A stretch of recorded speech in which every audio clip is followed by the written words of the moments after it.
You know, I try to do something special every now and then. I try to put together a really good top 10 list. I try to make it as epic as possible. And then everything just goes to crap. You know, whether it's live, my real life work, my real life, just life in general, or if it's my equipment breaking down on me, so I need to replace it, thus wasting more time. And then the footage going all wonky on me and getting corrupted and everything. There are just some points where you just gotta say, screw it, and just give up. I don't like to give up, but this is one point where I'm really starting to doubt the fact that I'm still doing this. That I'm doing these online videos. Like it's just not bringing me joy anymore, you know? So you know what? Screw it.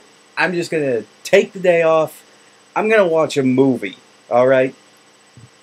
At least there, maybe I can find something that will make me smile, make me feel better about what I'm doing right now with my life.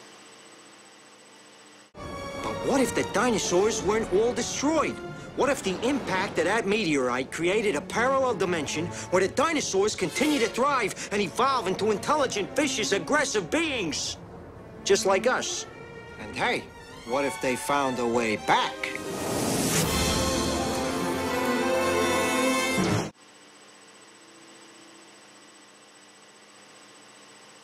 I feel better.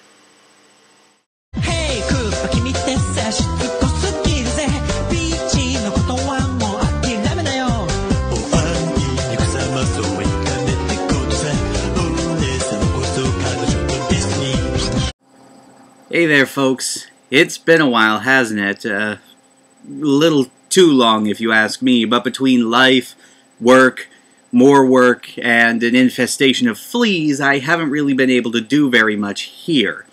But that's about to change. I've since gotten a new job, my place is flea-free, and I'm looking forward to having a bit more free time on my hands. So, with all that being said, let's start off on a high note and talk about Super Mario Bros. The movie.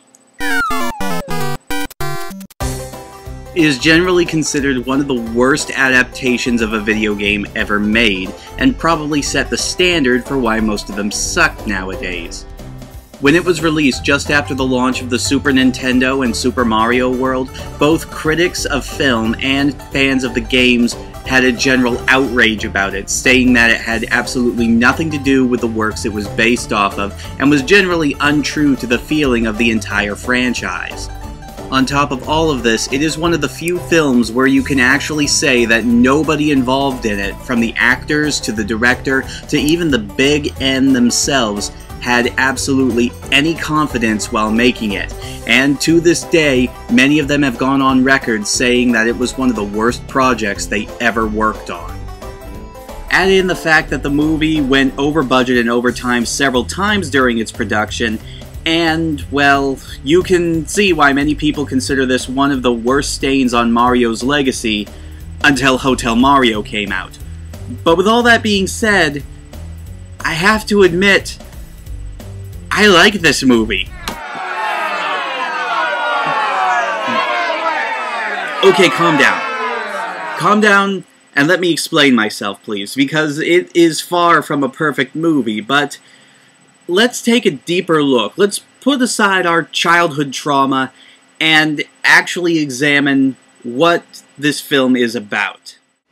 The plot follows two struggling plumbers, the Mario brothers, Mario being played by Bob Hoskins, and Luigi played by John Leguizamo, as they assist a struggling archaeologist named Daisy, here portrayed by Samantha Mathis, with a few problems around her site. But during this, she's kidnapped by two henchmen who work for King Koopa, who happens to be played by the late, great Dennis Hopper, may he rest in peace, and they discover that she's actually been taken to a parallel universe that was created when the asteroid that destroyed the dinosaurs impacted the Earth. It sent many dinosaurs into this alternate universe where they became the dominant species and evolved to a level similar to humankind. And now King Koopa needs that piece of the meteorite, which Daisy happens to have hanging around her neck because she was actually born there. And he needs that to complete the meteorite, which will cause the two worlds to fuse into one, thereby allowing him to use his army to take over both worlds and rule them as one. Yeah, from that synopsis, you're probably able to see just why people got so angry at the plot of this movie. I mean, it's not exactly a direct translation of the original story of the Super Mario Brothers. What was that story again?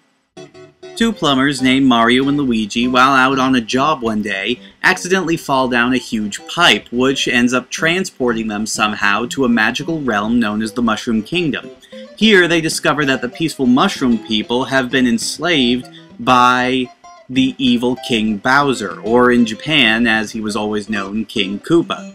As it turns out, he's turned most of the population to stone and is holding Princess Toadstool, or Peach as she would later be known, hostage because she is the only one capable of breaking his spell.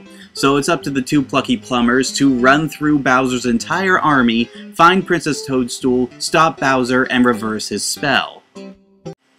Boy, that story sounds a whole lot more realistic than what this movie has going for it now, doesn't it?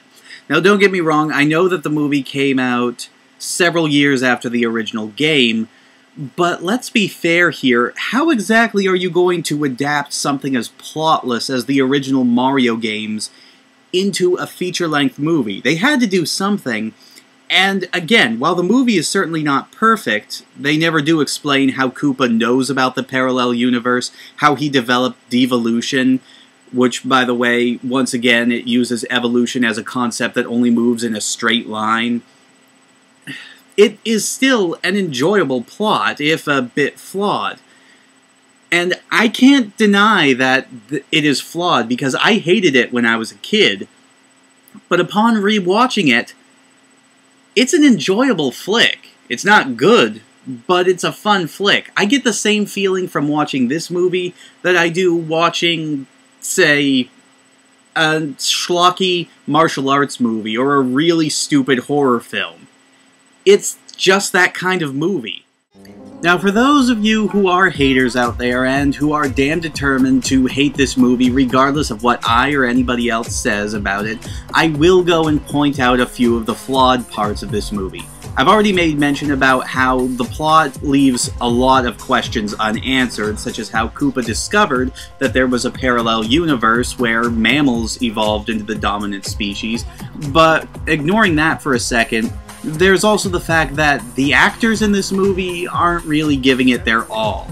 I can enjoy a schlocky movie when the actors are obviously having a lot of fun, but given the fact that the production history with this movie was so troubled, it does make sense that in the final product, a lot of them don't really look like they're giving their best performance. At some point, it did become more about the paycheck than the performance. And I don't think it was entirely the fault of the sillier material. Monkey! Well, for the most part at least, but it's clear that by the end of it, nobody was really passionate about what they were doing, and they were just sick of the project. This is especially true for poor old Dennis Hopper, who, let's be honest, is probably the most miscast person in this entire movie.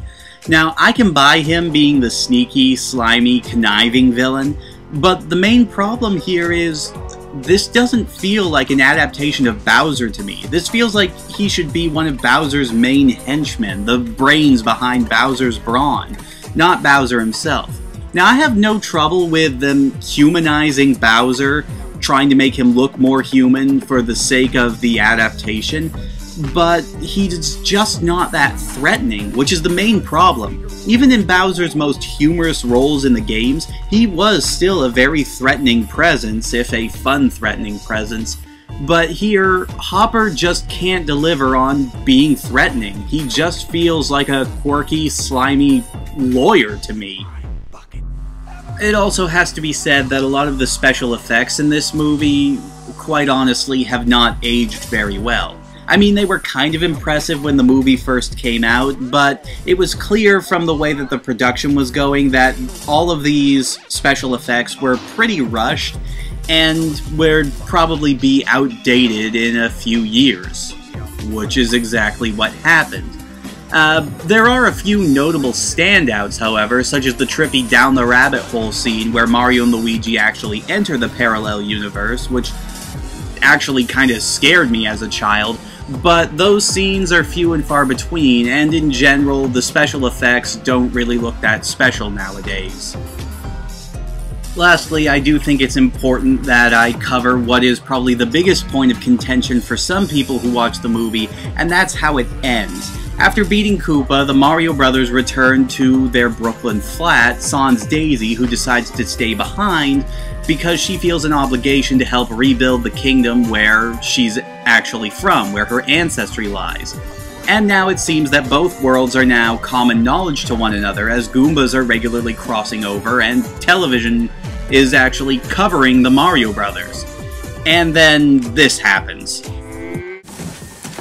Luigi, Mario! Daisy! You gotta come with me, I need your help. What's wrong? You're never gonna believe this. I believe it. You do? I believe